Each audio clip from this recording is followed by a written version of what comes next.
All righty then. Yes, prize to Kevin Fitzpatrick, Satchmo Pop, Louis Armstrong was singing Dream a Little Dream for me.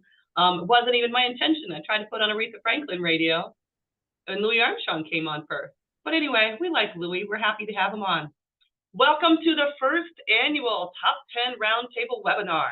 This is a new effort in trying to create spaces for shared learning among the iGiveCatholic community. There will be a very short feedback survey following this webinar. So I ask you to please complete it and submit it so we know how you like today's new offering and whether you might prefer it at a different time of year. I want to start off by thanking our panelists. We'll get to that, and let's really start as we do all things in iGiveCatholic with prayer. O Lord, giver of life, we know that all we are and all we have are gifts from you. We live in a world that celebrates consumption, but you call us to be good stewards of all you have entrusted to us. May this Giving Tuesday prompt us to gratitude and generosity that brings nourishment to the hungry and hope to the hopeless. We pray that iGiveCatholic may be a miracle of loaves and fishes, where every gift shared lovingly from a grateful heart becomes bread for the multitude, and the ordinary becomes extraordinary. In this giving and receiving, may our hearts rejoice in you alone, who are Lord, forever and ever.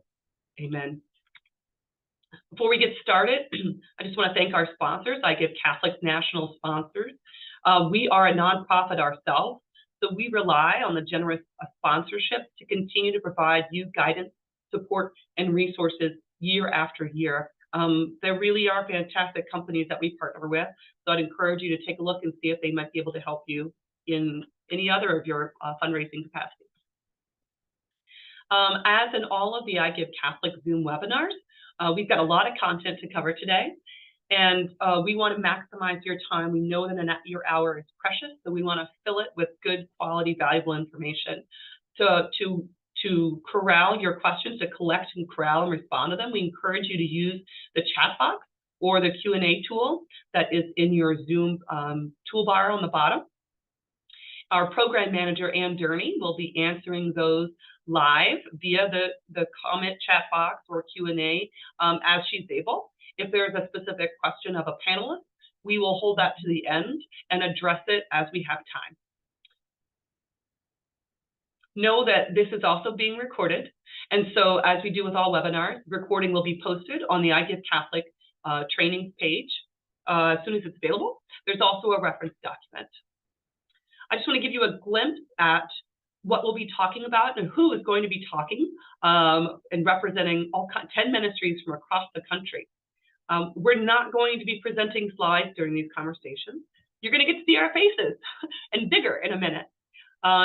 If you don't see it in the speaker view, you might want to check your settings in the top right corner once we get out of this presentation mode to see just the main speaker in the biggest box rather than, you know, the Brady Bunch multiple boxes that we normally see. Second half of our panelists are here.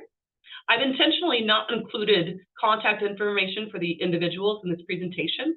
They have already given us so much time in helping me to prepare for this webinar and for participating in the webinar today. So I'm hoping not to flood them with lots of questions after today's webinar concludes.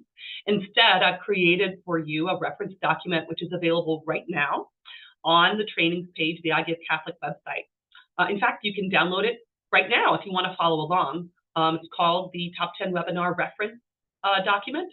There's far more information in that document than we'll be able to cover today. So it's a really richly valuable collection of best practices for you to review and consider adding into your own campaign. All right, we're going to go ahead and get started with Audrey Huck, who's representing St. Angela Merici. Hello, Audrey. Thank you for being here today. Thank you for having me.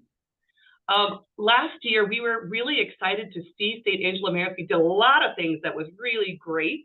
But one of the things we saw that was really unique is that you engaged your parish ministries in peer-to-peer fundraising. Can you talk to us a little bit about that effort for your campaign? Sure. So I was familiar with peer-to-peer fundraising because my husband, who you'll be hearing from later, is the principal at St. Benilde, and they've used it very effectively with their students. So this year, St. Angela Merici, or this last year, St. Angela Merici was raising funds for a multi-purpose building. And our slogan or our campaign was really just stressing the need for space. It's a very active parish, and our ministries no longer have sufficient space to meet. And so that was like very central to the video that we put out launching the campaign. Those of you involved in parish ministry, you know that it's the 10%, right? It's the 10% that are involved in all of your ministries. It's also the 10% that do the majority of your fundraising. And so it made sense for us to reach out to our ministries and say, this is a multi-purpose building that's specifically for you and your ministry. So can you partner with us in the fundraising process? And so we created the peer-to-peer groupings for each ministry, and they raised funds as a ministry towards the total. And we made it a competition. So we said the ministry that raised the most money would get the first event in the new building, and it would be a party for them. But what was beautiful about it is that in addition to raising funds for our fundraiser, it also created an awareness of our ministries. So it was a way to showcase all the ministries that we had. And it was funny because our parishioners, many people are involved in more than one ministry.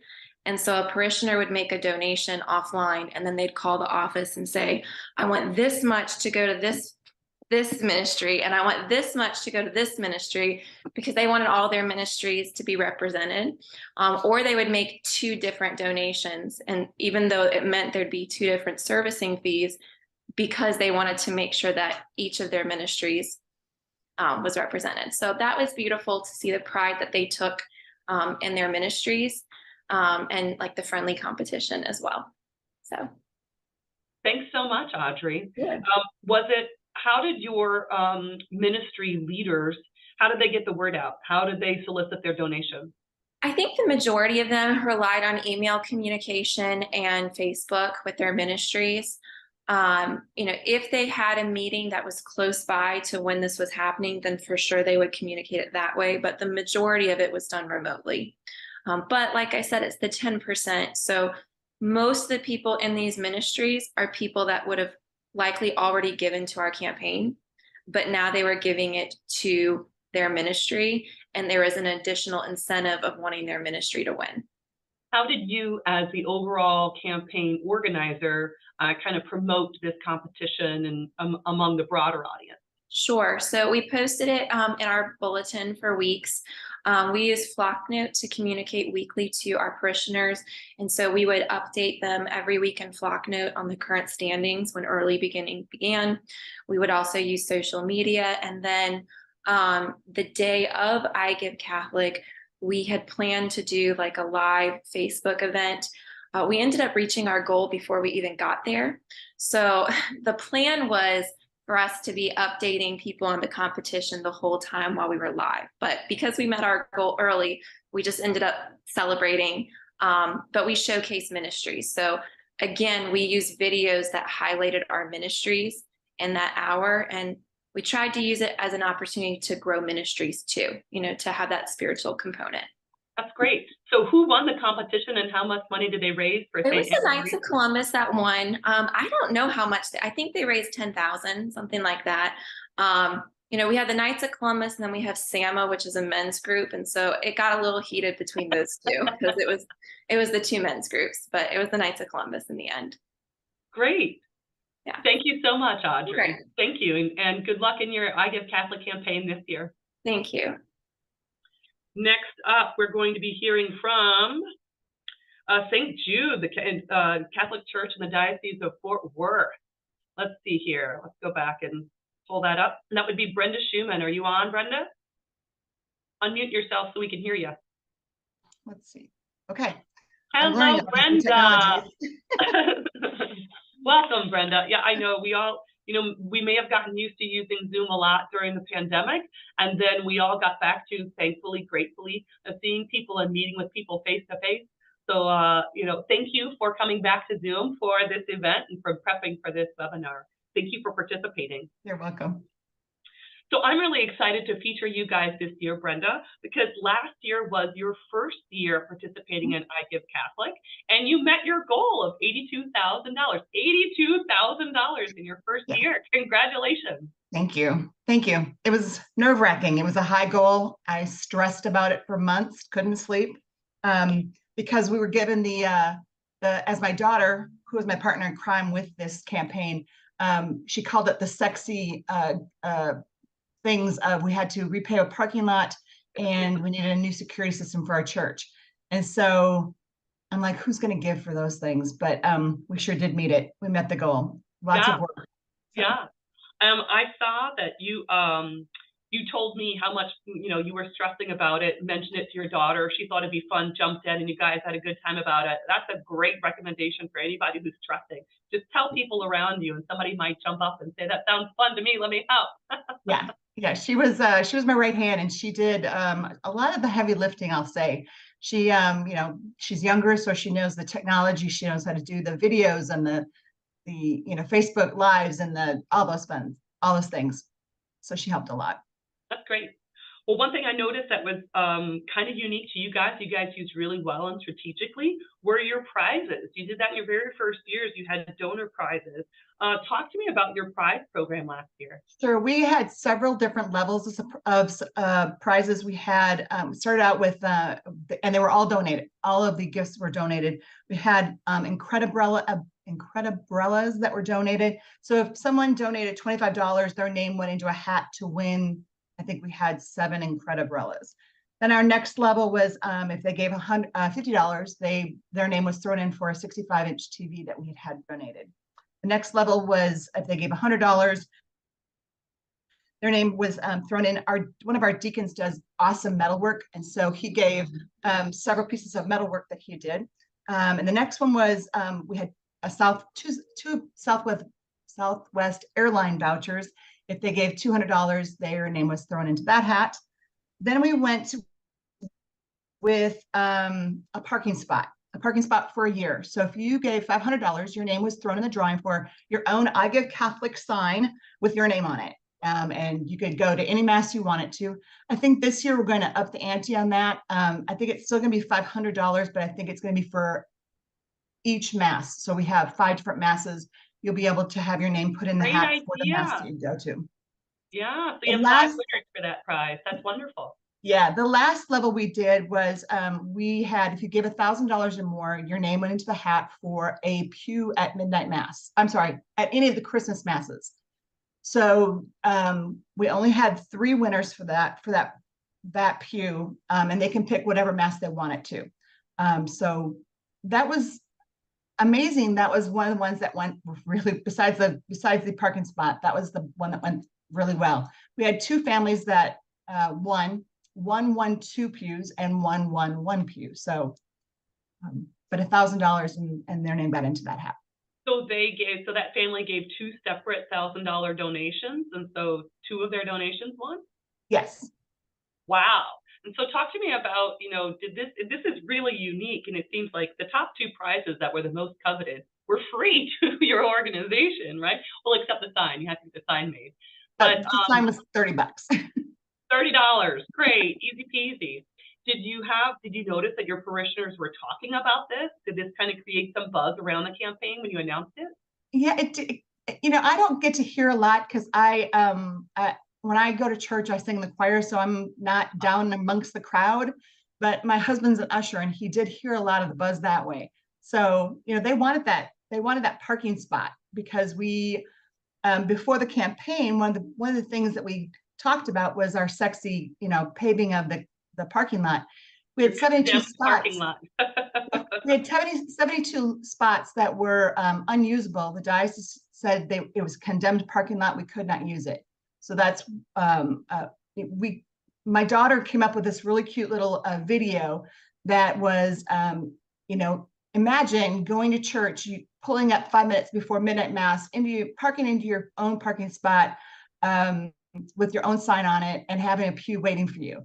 And she ended that little bit with, and it won't be in the parking lot, that's condemned. So that did get people talking. That's great. And for those of y'all listening, you can go find St. Jude Catholic Church on their social media. If you're on Facebook, I can't remember if you're on Instagram or not, but I remember on Facebook you had a lot of your videos. So yes. Feel free, go digitally stalk these amazing organizations and look at how they promoted these campaigns, and the humor is really popular in these videos, and it gets people to watching them.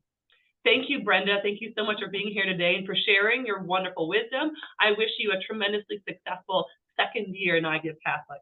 Thank you. All right, next up, Vicki Dixon. You're next on The Price is Right in honor of Bob Barker. In honor of Bob Barker, I'm just going to call it say it that way. But Vicki is here representing Montgomery Catholic Prep. I'd love. Are you on, Vicki? Unmute yourself so we can hear you. I am. Hello, Vicki. Hello. Welcome. Thanks for having me. Thank you for being here. It's so exciting to actually talk to people in the iGiveCatholic community. In the past, there was a whole lot of presentations and slideshows, but we're all people working in similar efforts across the country, doing similar work. So why not talk to each other and share our learning? So thank you for being here, Vicki. As I mentioned to you, and I prepped in our slides earlier, I really loved your use of support areas for Montgomery Catholic, especially because of the unique kind of structure of Montgomery Catholic.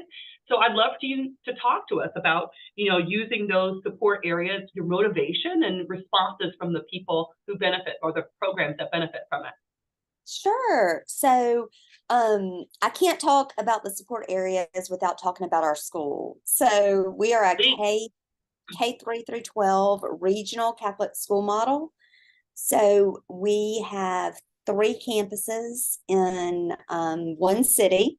2 are elementary, K3 through 6, and then our grades 7 through 12 are on a single piece of property in the middle of town, in between the 2 elementary campuses. So we have, we bridge the gap, basically. My office kind of bridges the gap between those different properties. The support areas have been great for us. We decide as an admin team what we would like to raise money for. We really use GivingTuesday and iGiveCatholic in particular to do the extra for the school.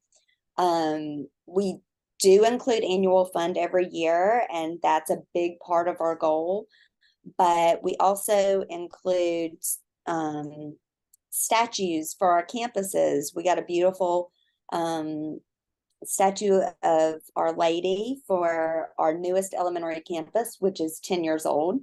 And a single donor paid for that because we use the support areas. So the great part about that is you can be very specific when you break out your campaign into support areas.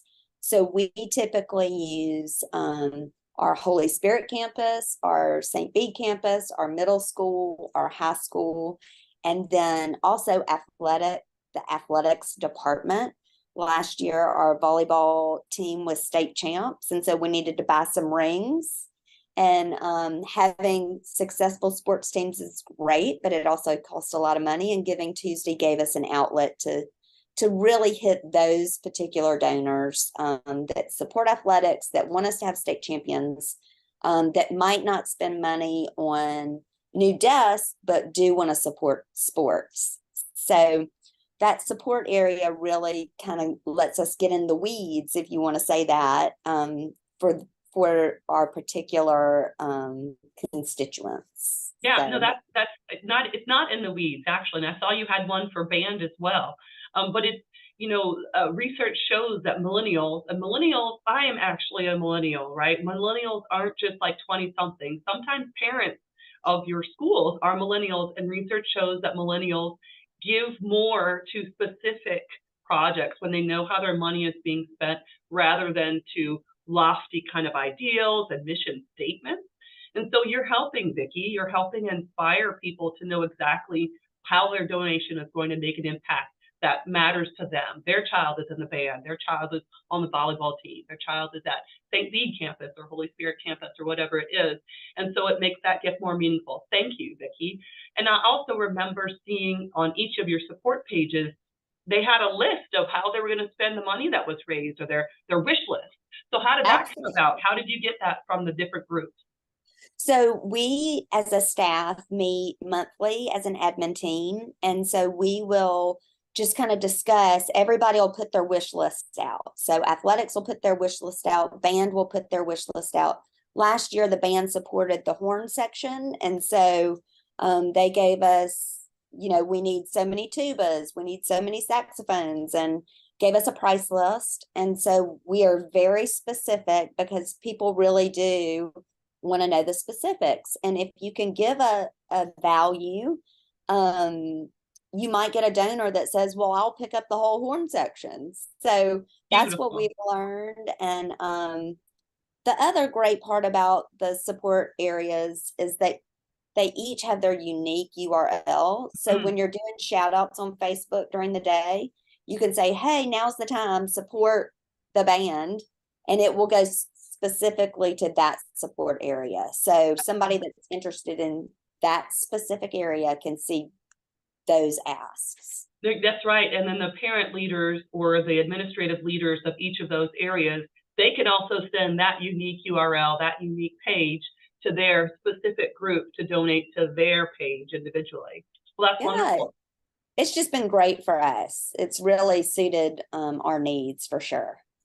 Well, you raised, it looks like $62,000 last year, more than $62,000 last year with it. I wish you tremendous success again this year, and I'll look forward to watching your donors really engage with the specific interests of their heart for Montgomery Catholic. Thank you, Vicki, for being here today. Thanks so much for having me. Take care. Next up is Annie Duchesne from Our Lady of Wisdom Ragin' Cajun Catholics at the University of Louisiana at Lafayette. Hey there. Are you there? Yeah, I'm here with you. Hi there, Annie. And this is my hometown, people. So I just had to broadcast that I am a Ragin' Cajun myself by ethnicity, by culture, by raising. So yeah, go Cajun. Absolutely. Annie, what I would love for you to talk about is your giving celebration that you guys did.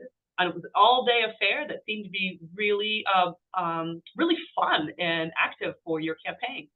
Yeah, so we're lucky that we're on a campus that is super lively. We've got tons of students in and out of our cafe and the student center all day long.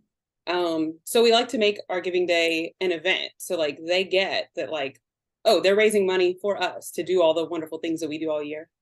So yeah, we start in the morning and we just have like live videos that we plan, and we have games. So they might be playing cornhole or, other kind of door prize type things. And we decorate and we play music and we have signage posted everywhere so that it's like obvious that this is a different kind of day. We're doing something special. And yeah, so we sort of develop a plan for what are all the, more business side of things that we need to do. So that includes scheduling our social media posts, different videos. We do a mass texting program. So we basically are able to text all of our donors directly and include our iGiveCatholic links. And we schedule that kind of in batches throughout the day. And then we also schedule some emails, probably only like 2 the day of. We're not trying to spam people too much. We're a little spammy, but we don't. Everybody knows it. The day of, it's crazy. Yeah, right. It's just part of it. And so, yeah, so we have all that set up and planned. But then on the other hand, you maybe just don't know what all is going to happen in the day. So we have students who sign up for different hours of the day to volunteer. And volunteering might be driving to someone's home to pick up a check that they, called and said, well, I can't get out today, but, I have a gift. And so we will take it and we'll make something work. So we have that kind of volunteer. And because we do our mass texting program, we don't have to be personally reaching out to solicit gifts all day, but we do want to have like personal interaction with our donors. So instead we have students calling to thank people as they do give, Beautiful. which is really so much more fun. They really get to, like say a sincere thank you to the people who are contributing to everything we do. And that's so meaningful. We talk about how important it is to thank your donors. What better thank you can you get from a recipient of your donations, a student who gets this ministry? That's beautiful. Yeah, it's fun. And it's fun for them too, because they might not know these people, but they can, offer a sincere word of thanks. One thing you told me when we were prepping for this is that, we all know college students don't carry cash or credit cards, really. I mean, they do, but how do they pay for their donations with you? What did you set up for them? Yeah, so we have a Venmo account, and people use it for all kind of things. But during iGiveCatholic specifically, we ask them to put iGiveCatholic in the memo line, and we can direct those donations and include it toward our total. And it also means that if they're going to give us an excuse for why they're not offering anything, they have to really cop to it.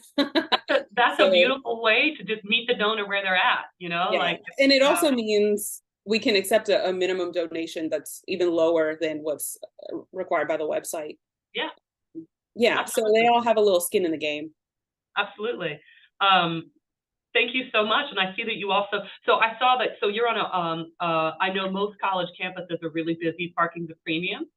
So I think you told me you put up reserved parking for your iGiveCatholic donors so that they had a place to go to come drop off their check and whatever. Yeah. Yeah, we absolutely do. And we take a photo and post it on social media so people can visualize, where am I going when I'm going to park? It's here with the balloons and the ribbons and all the balloons and ribbons. Oh, that's beautiful. It's really party. It's a big party, a big celebration. Yeah. Well, that's really awesome. Well, congratulations on last year. It was a lot of fun. Again, another really great social media presence from the Raging Cajun Catholics. Their funny video with their pastor and their student volunteers and workers and staff that talked about your campaign, and then you guys kept posting the whole day of as you got progress. So if y'all are want to get inspired, go find them on social media as well. Y'all did a great job, Annie, and I wish you tremendous success again this year. Thanks a bunch. Appreciate it. Thanks for being here today. Absolutely. And then next we have Katie Rose Thornton from BLOCS in Philadelphia. Katie Rose, are you here? Hi, Lisa. How are you? I'm well, thanks. Excited to be here. We're excited to have you. First, how about you explain a little bit? BLOCS is not easily understandable. So how about you explain briefly what's BLOCS? Yeah, I could take the whole 5 minutes just to No. I'm kidding. We are affiliated with the Archdiocese of Philadelphia, but we are the largest scholarship organization in the state of Pennsylvania. And the lion's share of our revenue actually comes through the Commonwealth sponsors a tax credit program that allows donors to redirect their state tax liability to fund a scholarship. They're all need-based, so all students have to qualify based on their household income. And the donor actually receives a 90% credit on that donation amount. So if you're writing a check to BLOCS for 10, you can designate it to your alma mater, to your child's school. And once that donation is processed by the state, you're getting $9,000 back. So it's an incredible win-win. You can essentially leverage up cash giving, annual fund giving, parish campaigns that you're already participating in. A lot of our families are already, supporting annual funds at their child's school. So this is just a way to nearly double their impact. So one of the things that I saw in going from year 1 to year 2, and specifically in leveraging our peer-to-peer fundraisers, who for us is our board of directors, the majority of, was really having to capture buy-in, because as you can imagine, we did $110 million in scholarship revenue that came through the tax credit program. So then I'm asking them to go out and nickel and dime their golf buddies and, their neighbors for $100 gift to iGiveCatholic. Well, why, right? And so one of my biggest hurdles was educating them on the need for having a campaign that runs alongside of our tax credit programming, but it invites a greater amount of in most cases, our biggest brand ambassadors into the fold and allows them to engage financially and, more important, philanthropically at whatever level feels comfortable for them. As you can imagine, we deal with a lot of, high net worth individuals. And so we're sort of shutting a lot of folks out from engaging with us. And again, the families that receive our scholarships are our biggest brand advocates.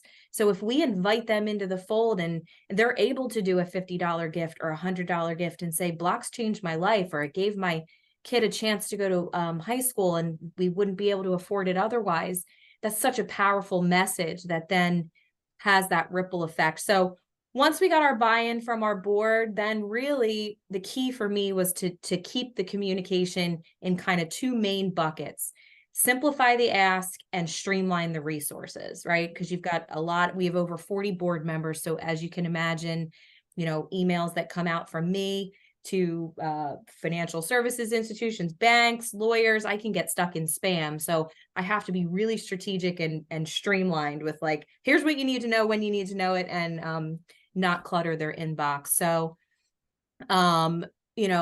we start with being realistic with their goal. We come up with our campaign goal divided amongst the total peer-to-peer group. That's what we're asking for you to raise through your contacts, friends, and family. And then we really focus on them hitting the early campaign phase from day one. So as soon as early giving opens, get that tech group text message out, get the BCC email out, because, people are going to open it, but they're not going to take action right in that moment. So give them some time for the message to permeate. They can come back to it when they have time. The other key thing that I saw that really helped in getting more people to sign on and giving them the tools they needed to be successful was getting those peer-to-peer pages set up and ready to go and emailing them their personalized URLs. So make it as simple as possible. They don't have to read. They don't have to log in. They don't have to look for passwords. Like, I make sure everything is in there: our video, our campaign, our mission, our story, our logo, pictures. Make it pretty. And if they don't want to do a thing, all they have to do is copy, pen a quick little email, paste, post it on LinkedIn. As long as they have that personalized URL, that's gold.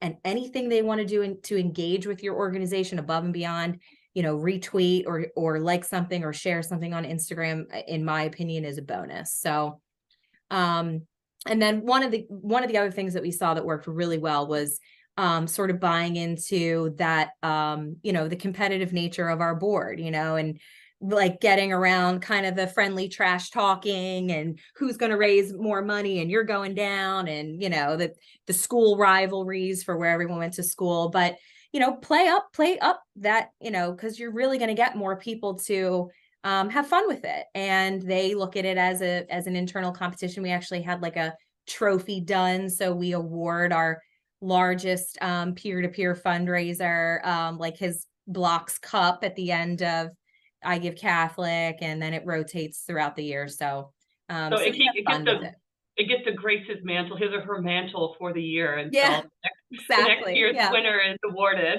Right. That's so beautiful. It's really just giving them the tools they need to succeed, making sure it's short, succinct, they know the why, and they understand, the need for why this support is critical.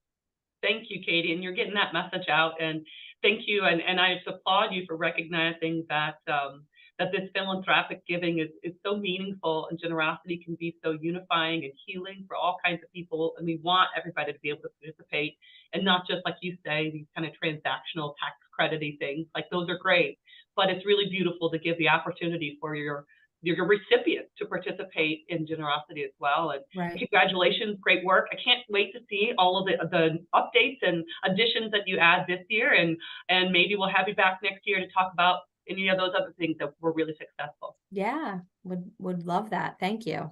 Thank you, Katie Rose. Next up, we've got Rose Hall from St. Andrew. Rose, are you there? Can you? Yes, I am. Great. Good to see you, Rose. Rose is from St. Andrew's Catholic School in Fort Worth. We're so glad to have you here. And when I was talking to her, Rose has been around the block a few times, and specifically at St. Andrew's Catholic School, so she has so much wisdom and knowledge in fundraising. And you told me there were several things that, boy, I wrote down and I thought that's a keeper right there. But I'd love to hear you talk about, how you're courting your major donors and inspiring them to use match opportunities to support your campaign. Thank you, Lisa. Yes, what happened with my situation was the year before, these two people in the parish, two doctors who have no children and were the product of Philadelphia's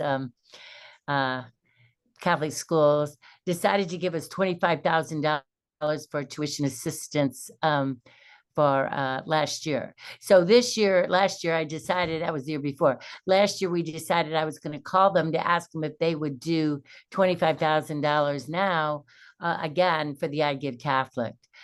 And he said a very interesting thing to me. He said, well, Rose, I'm not going to give it to you unless you get another 25,000 from some other donor.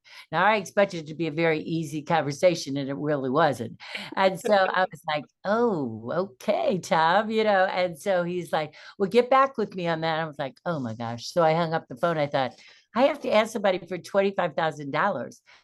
So I went to a parent who is one of our most, generous donors. And I explained the situation. I said, we're not getting it unless you and your husband would consider possibly from the bottom of your hearts, give it, that we'd have a 50,000 matching.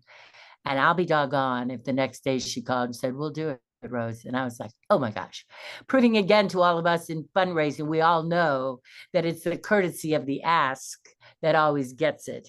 You can send as many pieces of flyers and letters and all this foolishness really out, but it never affects until you actually get on that phone or in person, ask them. So we did it. And again, the 50,000 was for that day only. iGiveCatholic, doubling all of the, the donations. And again, in the past, we had only made around, I'd say 40,000 tops. And last year we made 140. And so, I mean, that was an amazing situation. Again, you have to remember that we're the largest elementary school in the Diocese of Fort Worth with 640 children. And so we do communicate to our grandparents, our parish, our parents, and our alumni of 70 years.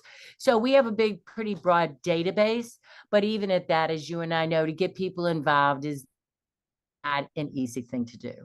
Yeah, so and you're right that it takes that phone call and not to be afraid to invite someone that someone that is capable of making that kind of a contribution, and invite them to consider it.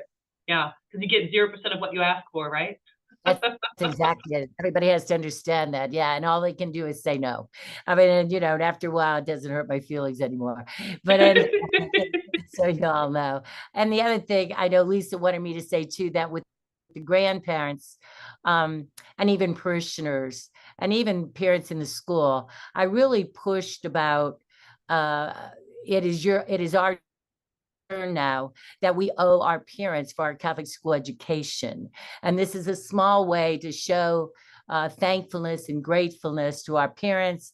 And I also said about the nuns, the priests, the brothers that did it on their backs.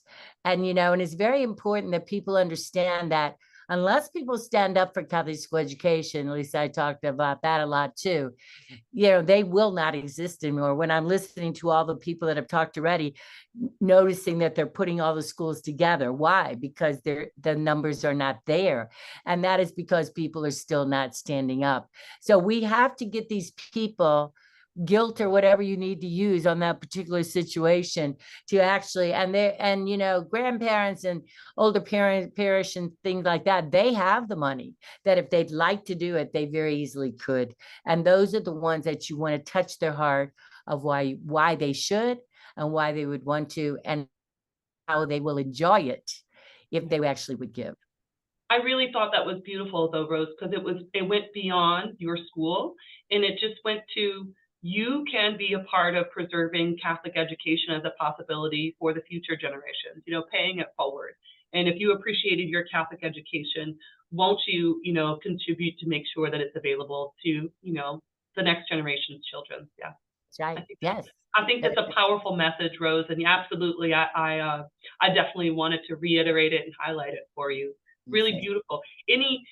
Anything, tips that you've learned over the years to kind of lower before you make that phone call to ask for that, even if it's $1,000 or $5,000, anything you've learned? Really a good question, to find out as much as possible about their what they like, who are their children. Always have that in front of you when you call, because you can't say Mary when the child's Ginny or whatever. I mean, it's really important that your facts are correct, and that and I always, when I do my tours, I'm the one that does the tours at the school too. It's very important that you know it. Where did they come from? Are they Catholic school educated? Are they? And so you can change your talk accordingly about the school, and I'll even say, and they'll say, oh, my mother and father went to Catholic school, that kind of stuff. And that gives you the background of where they're coming from. Brilliant That's piece really of advice, good pearl wisdom. Do your homework, know who you're talking to, know your audience, so that you can tailor your messaging. Thank you so much, Rose. Wish you tremendous success again this year, and go get them. And God bless each of you for all the good you do for Catholic schools. Oh, thank you. Yes, to all, a great team. We have a great team here. Next up is Becky Dillette, as long as she's not in labor. Becky, are you on? I am. No labor Look at yet. you. Beautiful belly. Oh, Becky and I recorded a 4.5-minute segment, just in case she was not available to participate in this webinar live, if she was cradling her little newborn or, birthing her newborn. But we're glad to see you in person, Becky. Welcome. Becky represents Divine Mercy Church, and who also supports St. Elizabeth Ann Seton School, their parochial school. And one thing I really loved seeing hearing about from her when I talked to her was her campaign last year to promote ministry volunteering as another way to be generous, and lots of your campaigns. So talk to us a little bit about that, about engaging your ministries as a part of your iGiveCatholic campaign. So basically, we're over in like a little small town, Kenner, of close to New Orleans. And 2 years ago, we were really hit hard by Hurricane Ida, literally exactly 2 years ago today. And so because of that, our parish has had a lot of financial stress, and most especially a lot of the parishioners. So the year before for iGiveCatholic in 2021, it was all about Ida relief and that sort of thing. So for 2022, we wanted to be sensitive to the economic abilities of our parishioners, because honestly, many of them, it's not only the economic struggles that we are all going through, but also the hurricane repairs. So we wanted to branch out the idea of, what does it look like? What is stewardship? So we still obviously did the iGiveCatholic money side of things, and we did it just the same as what we've done in the past, prizes, that sort of thing. But we also wanted to expand it to, okay, we know that some of you cannot give money right now. That's okay. Please consider giving of your time and talent. So what we did on all of our iGiveCatholic pages, we customized it to also include a link to our parish website, where we had a full list of all of the ministries that we had for people to join. But not only the ministries of current things that are happening, but some of them of things that we haven't been able to do since COVID, like Children's Liturgy of the Word. And, so we had a bunch of lists with little stars next to it saying this is an inactive ministry, or this is a ministry we want to launch, but we have no one to help. And I know a lot of parishes and schools can relate to this feeling of well, we would sure like volunteers, or sure like people to join, even a Bible study. You're not volunteering, you're just participating, you're growing in the community. So we would basically have a way of pushing a goal where we thought, I think we set it to 50,000. We did not think we were going to make that, because it's we're focusing on ministries. We actually ended up getting over $88,000, which was way beyond what we thought. So I say that as a way to just, reiterate that there are other ways to give. There are other ways to get people excited about your parish, your church, your nonprofit organization. And it helps people feel included and valued, because not everybody can even give $20. Like it's hard right now for some people. So they felt like, you know what, I can't give of, you know, my money, but I can give of my time. Talk to me about your ministry fair, Becky. I apologize for cutting. I want to. No, you're good. Hear about your ministry fair that you did last year to kick off iGiveCatholic. So the ministry fair, we recommend doing it the weekend before iGiveCatholic actually starts. It's a great way to ramp up like the excitement value, because I think it starts on like a Monday is when early giving starts. So do it the weekend before. And you just have tables in like the biggest room, whether it's like a school cafeteria, parish center, something like that. You have a table for every ministry. And we did it after all of our masses. People could come, they could, you know, talk with different ministries, ask questions, that sort of thing. And we did have raffle prizes too. So that way, you know, just by walking through, even if you don't sign up, everyone did, haha. Like, you know, they got to put like their name on like a little ticket, and then we raffled off prizes that way. But it was really great because making those human interactions was really good and proved to be really great. But I do recommend doing it the weekend before, because the iGiveCatholic, it's right around Thanksgiving. So bear that in mind, people travel. So. And then were you able to fill up all of your ministries that we were trying to relaunch or to refill? We were. So the biggest thing was children's liturgy, which, like, you know, some people have mixed feelings on, and I totally get that. But we did not have little kids coming to our mass. Even like school parents were not bringing their kids to mass. And a lot of them were using that as an excuse. You know, oh, you don't have children's liturgy anymore. So this was like a big push that we needed. And just like I think we originally said we just need like 12 people. We have so many people now that people are in teams of 3 and they rotate every 6 weeks. Oh, wow. It's like mind blowing. It's so much easier too when you have a team. And so you rotate between like the 3 of you.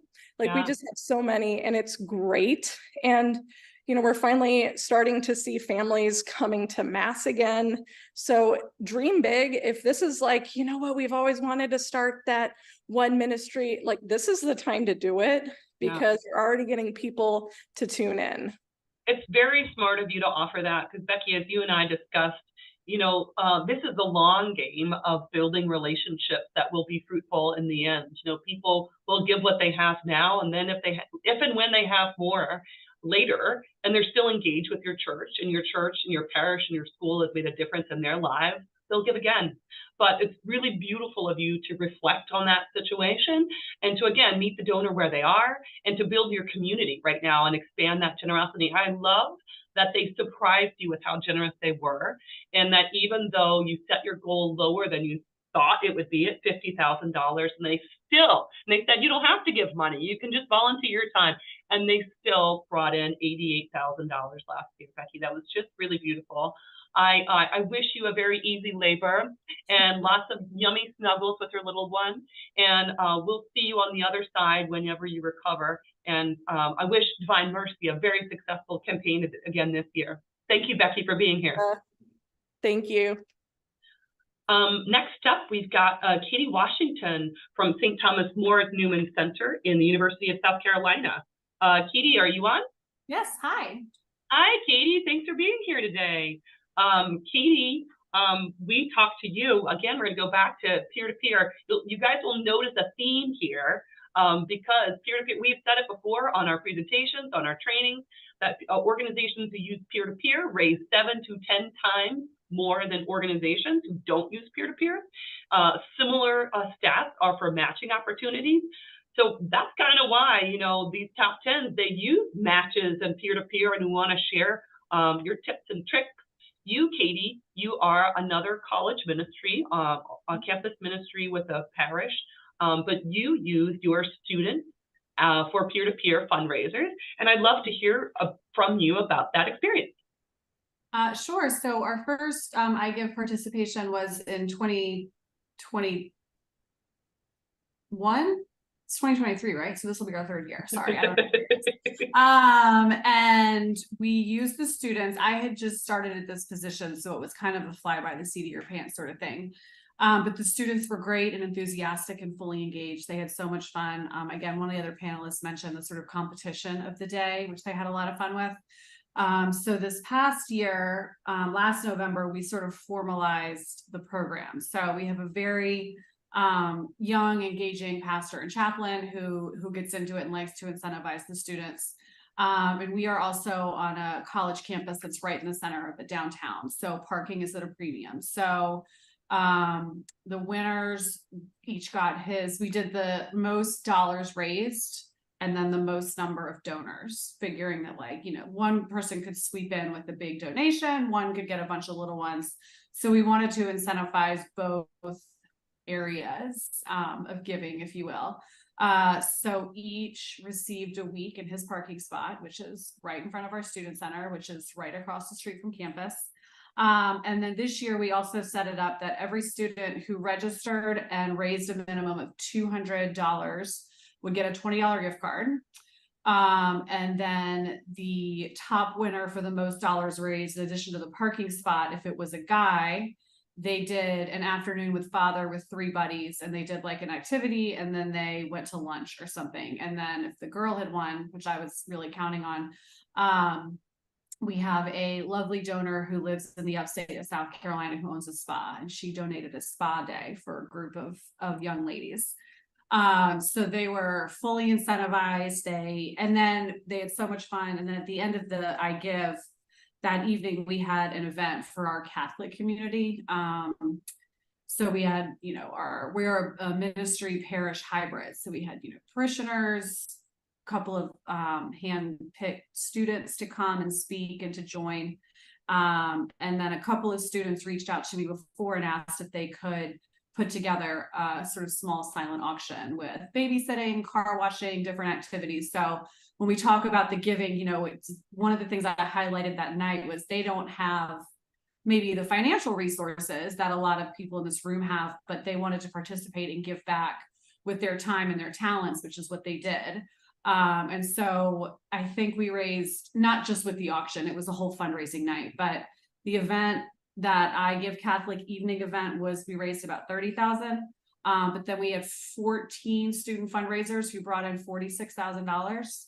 Wow, and then with the match, I think we brought in over $200,000. So it was a really fun, long day, but the students are a huge piece of it. And then, I mean, again, with campus ministry, and I, you know, say it to people all the time, I could talk and talk and talk, but I'm not going to do the job of illustrating what we do here at St. Thomas More in our mission better than a student who is impacted by the work here is. So I'm like, put them at the front and let people see the impact that this ministry has, and everything else kind of falls into place. So you did your students had phone calls to make as well, but they were different than A&E. You had a different strategy. We had a different approach. So again, last year when it was fly by the seat of their pants, they were just calling people that they knew. They really geared themselves up. But this year, just because it's a one-man shop and we have a number of people to reach out to, the students, as soon as they register, could come to my office and were given a spreadsheet of 50 names from our database. And the rule was that once they had politely and thoroughly reached out to everyone on their list, they could come back and get another group of 50 names. So that was helpful, for me, because they're going through like, this number doesn't work, this email doesn't work, they don't hear from us, they're super excited. Like, it kind of killed 2 birds with 1 stone. But then they also had sort of like mini portfolios that they got to work through. So and then again, you have large swaths of people who get to talk to these students who might otherwise not have crossed with them. That's amazing. Thank you, Katie. I'm realizing we have 5 minutes left on the webinar. Thank you so much, Lisa. Thank you, Katie. And let's bring on Eric Seifert from Duchesne High School. Hello. Hello, Eric. Thank you for being here today. Oh, sure. Thank you. I'm excited to hear you today. And you're the communications manager at Duchesne. Is that correct? Yeah, that's right. Yeah, the marketing director and then communications manager. Yes. Yeah, and this was your first big iGiveCatholic campaign effort in 2022, correct? That's right. Yeah. And so you decided to launch this all-day Giving Day live stream broadcast event. Yeah, can you talk to me a little bit about, how you imagined this and how you prepared for it, and then kind of the outcome? Sure. So leading up to the day itself, we really wanted to create a lot of excitement and lead up to some kind of really big bang of an event. So we decided to do an ambitious 12-hour live stream from here on campus. So to do that, we sat down. We have a great team, and we basically blocked out 12 hours of interviews, 12 hours of students coming in and doing something special, and also filling in the gaps in between, because we didn't do a live broadcast solid, but we had a lot of pre-recorded material that was used specifically for the day, and then we reran some of the material that we used to promote the day itself. So it was kind of an experiment. The only way we were able to pull it off is that we have a lot of great alumni, a lot of great teachers, and a lot of great students that all came together on this day to not only do all the behind the scenes stuff, like with me, just actually functionally getting the broadcast put together and maintaining it for that long, but then also providing the actual programming for each hour. So we had a lot of the different programs came in. We had teachers who are head of the drama department. They would come in and talk about all the cool things they're doing, like the cheer and dance teams. They came in and they did some cheers and things like that for folks. Music students, improv students came in. We interviewed a lot of the sports folks. One of the coolest things is at the end of the day, we had this really fun sports roundtable with our athletic director and our booster president and a couple of student athletes. They just sat around almost like it was Meet the Press style, and they talked about all the things that are happening in athletics at Duchesne over the past couple of years. So it really was a lot of fun. It was a high energy day, but that's exactly what we were going for. So we had our broadcast area here in our tech center. We had some balloons and things like that set up, and people could drop in here and they could donate in person if they wanted to. And if they did and they were not too incredibly shy, we might invite them into the studio to thank them personally, or we would just give them a shout out. We had some alumni actually sort of trade off as far as hosting. So we had our dean of students who started off the day, and she would trade off with another alumni who would come in, and they would do a couple of hours at a time actually hosting interviews and hosting the event. So it was a big effort with our entire community, and it was really just a lot of fun. Sounds like a wonderful showcase of everything that is Duchesne. What a wonderful opportunity to just do this digital showcase. I think you told me when I was talking to you that some people kind of put it up on their computer screen and just had it on the background while they're at work all day, to tune in here and there and keep close. Well, that must have been really fun for the parents, grandparents, alumni to kind of reconnect and kind of be on campus for a day. Yeah, and you could reconnect virtually, like you said, just by having it on at work during the day, or if they were available, they could come in here and they could see all the craziness behind the scenes. So yeah. I think one of the best things that came out of it was that, and everybody had to really come together as a community to pull it off. Yeah. And I think that's probably the best thing that came out of the day is you had students, you had alumni, just teachers, everybody came in to make it really fun and made it really successful too. That's really great, Eric. Thank you so much. I have some more notes on the reference document, but I'm going to jump on ahead to Tom for the last minute. Thank you, Eric. Wish you tremendous success again this year. Thank you. All right, Thomas Puck, bring it on in. He was the most strategic, responsive, just, gosh, so smart in how you build your campaign, Thomas, and I want you to share us some tips about how to build a strategic and responsive iGiveCatholic campaign. Are you on, Thomas? I am on. Great. This is Thomas Huck from St. Benilde School. And if you notice a similar last name, the Huck family is starting and ending this webinar. This is Audrey Huck's husband. So two very talented iGiveCatholic campaign leaders. So Thomas, talk to us about your strategy. How do you break it down? I was so impressed with your organizing and how you really watched it and fed your campaign.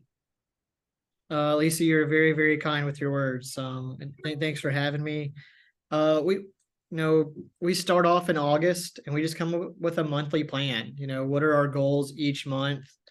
Just starting in August and September and October, November, just being very, very intentional every step of the way. Some things that have kind of helped St. Benilde, with iGiveCatholic, even on the giving day or each day of our giving campaign, the 16 days with early giving. Early giving starts, and so the whole campaign 16 days. So I even have a goal each day, kind of like that old slogan, win the day. And so I know that going into day 16, Giving Tuesday, I want to be at 52% of my goal going into that day. And so each day we kind of like have a little goal for those 16 days. And then if things aren't where we want it to be each day, then maybe we send out another text message or email or social media post, something to kind of bump things up. And talk to me about, you even did that with some matches, like you kind of pocketed some matches to pull out. Tell me about that. Yeah, so for me, something that is a goal is, let's say our goal is 100,000 to raise. So going into iGiveCatholic, I want to secure at least 50,000 in matching donations. So I think, Lisa, you familiar with a guy named Corey Howitt? A little bit. He's my board president. And he's an alum of St. Benilde. Yeah, he is. So I heard Corey speak maybe about 6 years ago, and he recommended this book, Asking. And so I just kind of, took his advice, read the book, and I use that to make sure that we have matching donations going into iGiveCatholic. And I shoot for about whatever our goal is, half of that I want to get matched, going in. That's really smart too, Thomas, because I've seen that across the board. Katie mentioned well, actually she didn't mention it, but it's in the notes in the reference document that, as you increase your matches, your donors will follow. Like it will absolutely follow. We've seen that in so many organizations that you really can double whatever it is your matches is. It's a big, big incentive. Yeah, that's really amazing. Absolutely. Any tips about getting organized or, strategy, anything like that? Any final tips you want to mention? Yeah, first and foremost, I would say create a prayer for your campaign. And so making sure that prayer and the Holy Spirit, that's the foundation of what you're going to do. So we create a prayer for our campaign on Giving Tuesday. All school employees, we do a holy hour after the school day is over, before our telethon. We take a holy hour, and then also have parishioners, friends of the school sign up, for an adoration hour. So during our telethon, we have somebody in the adoration hour praying, for the success, that we hit our goal during the telethon. And then also, this is the back of our pledge cards. I have prayer request.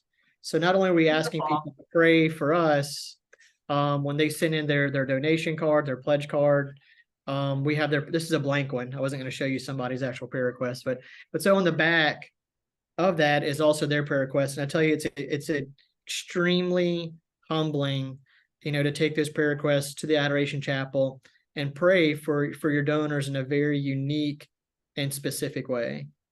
Gosh, that is beautiful. I'm so glad I asked you for that final tidbit, because that is a beautiful example. And I hope to see many, many other organizations take that on, to take prayer requests along with the donations and the holy hour. And I think you even started a novena campaign with your parish. Is that correct? To pray for the success of your campaign?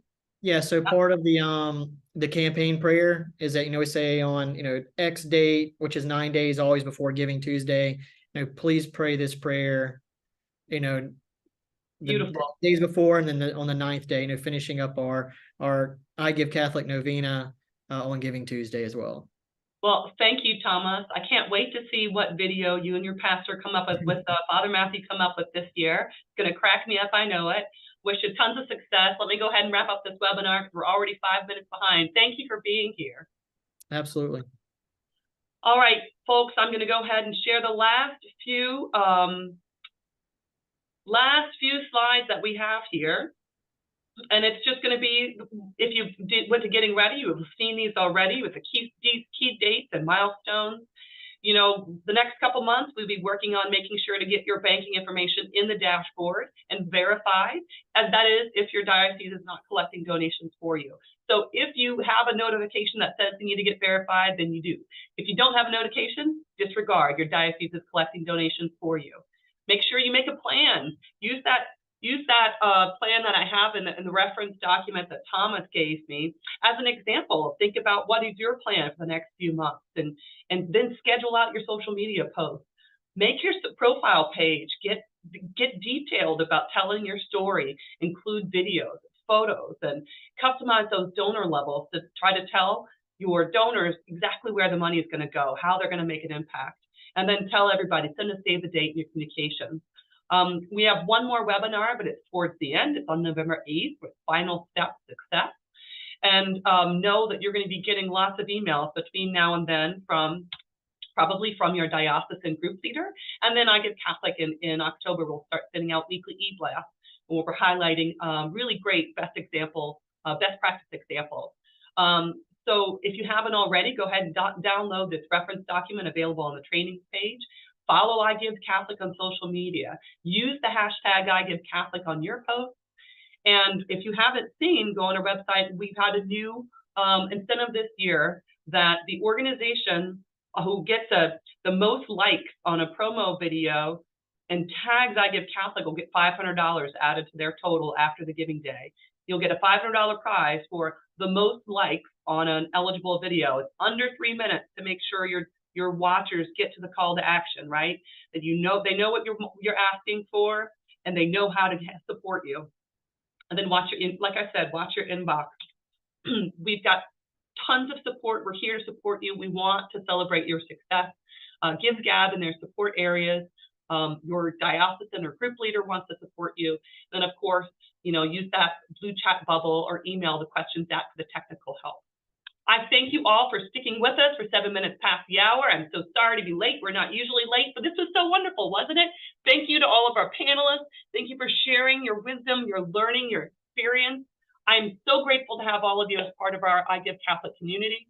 I and my colleague Ann will stick around for a couple more minutes just in case there are any other questions. Otherwise, I wish you all a very abundant, successful, engaging, joy-filled iGiveCatholic campaign that builds community in your organization and among your constituents around your organization. Give back, give Catholic. Let's go team. Thanks, y'all. God bless you all.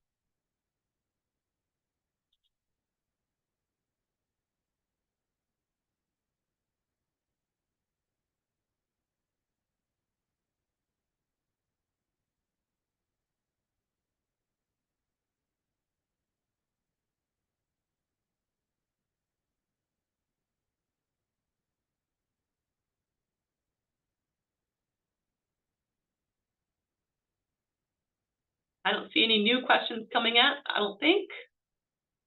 So if my colleagues confirm that they don't see any new questions or comments, let's see here. Don't forget to fill out your webinar survey, your feedback survey. We want to know how you thought about this new offering.